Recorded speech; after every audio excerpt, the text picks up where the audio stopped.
Alors, je réfléchis sur les signaux que nous pouvons recevoir du ciel et qui peuvent déclencher des changements de comportement.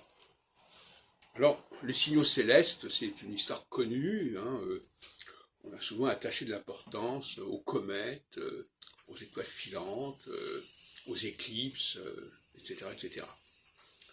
Comme si, effectivement, il y avait un certain nombre de directives, en quelque sorte, qui venaient d'en haut. Ce qui ne me paraît pas absurde, à condition, bien entendu, que nous soyons capables de les capter, de les percevoir.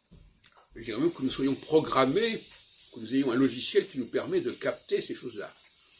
Parce que c'est pas forcément évident pour des êtres humains, je ne parle pas d'autres espèces, de tenir compte de ce qui se passe dans le ciel. Que ce soit la nouvelle lune, la pleine lune, voilà, tout ce qu'on peut imaginer. Et effectivement, apparemment, nous sommes conditionnés par rapport à ça.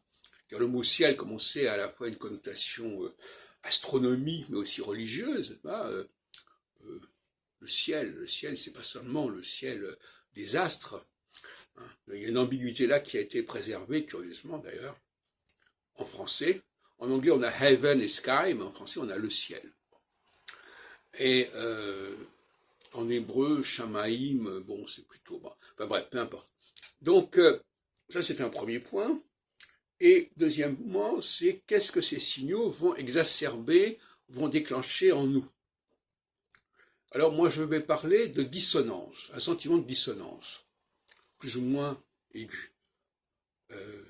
Nous captons des dissonances, alors des dissonances que j'ai appelées désormais esthétiques, des bruits qui nous déplaisent, des apparences qui nous déplaisent, des façons de se comporter qui nous déplaisent, et qui vont provoquer des réactions.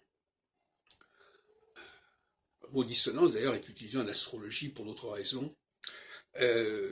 Quelque chose, alors c'est aussi l'harmonie des sphères, enfin, la dissonance, ça renvoie à une sensibilité à la fois musicale, auditive, et aussi, pourquoi pas, à une sensibilité visuelle, pourquoi pas picturale ou sculpturale. Donc nous serions sensibles à ces questions de dissonance qui parfois s'expriment à travers l'art, à travers l'art. Bon, je vais revenir là-dessus.